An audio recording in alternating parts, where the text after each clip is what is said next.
ಎಲ್ಲರಿಗೂ ನಮಸ್ತೆ. ಸಂಜೆವಾಣಿಗೆ ಸ್ವಾಗತ. ನಾನು ಮಮತಾಶ್ರೀ ಐನಾಪುರ್. ನಮ್ಮ ಮನೆಯಲ್ಲಿ ಹಲವು ಔಷಧಿ ಗುಣ ಹೊಂದಿರುವಂತಹ ವಸ್ತುಗಳಾಗಿರ್ಬಹುದು, ಸಸಿಗಳಾಗಿರ್ಬೋದು ಇದ್ದೇ ಇರ್ತವೆ.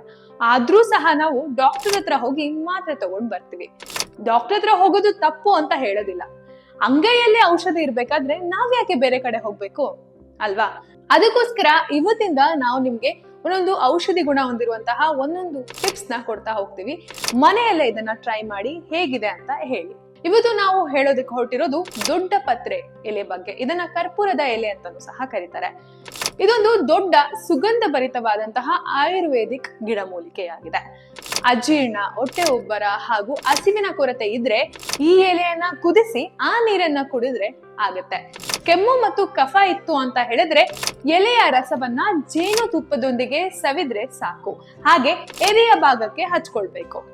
ಗಾಯ ಮತ್ತು ಚೇಳು ಕಡಿದ್ರೆ ಎಲೆಯನ್ನ ಅರಿಶಿಣದೊಂದಿಗೆ ಅರಿದು ಅದನ್ನ ಕುಡಿದ್ರೆ ನೋವು ಕೂಡ ಕಡಿಮೆ ಆಗುತ್ತೆ. ಹಾಗೆ ಕಚ್ಚಿದಂತಹ ಜಾಗಕ್ಕೆ ಹಚ್ಚಿಕೊಂಡ್ರೆ ಆ ವಿಷದ ಅಂಶವೂ ಕೂಡ ಹೀರಿಕೊಳ್ಳುತ್ತೆ. ಜಾಂಡೀಸ್ ಬಂತು ಅಂತ ಹೇಳಿದ್ರೆ ಹಸಿ ಎಲೆಯನ್ನ ಪ್ರತಿದಿನ ಖಾಲಿ ಹೊಟ್ಟೆಯಲ್ಲಿ ತಿಂತಾ ಹೋದ್ರೆ ಜಾಂಡೀಸ್ ಸಹ ನಿಯಮಿತವಾಗಿ ಕಡಿಮೆ ಆಗುತ್ತೆ. ಈ ಗಿಡವನ್ನ ನಿಮ್ಮ ಮನೆಯಲ್ಲಿ ಬೆಳೆಸೋದು ತುಂಬಾ ಸುಲಭ. ಇದಕ್ಕೆ ಒಂದು ಚಿಕ್ಕ ಪಾಟ್ ಹಾಕಿದ್ರೆ ಸಾಕು. ಇದಕ್ಕೆ ಹೆಚ್ಚು ನೀವೇನು ಸಮಯ ಕೊಡ್ಬೇಕು ಅಂತೇನೂ ಇಲ್ಲ.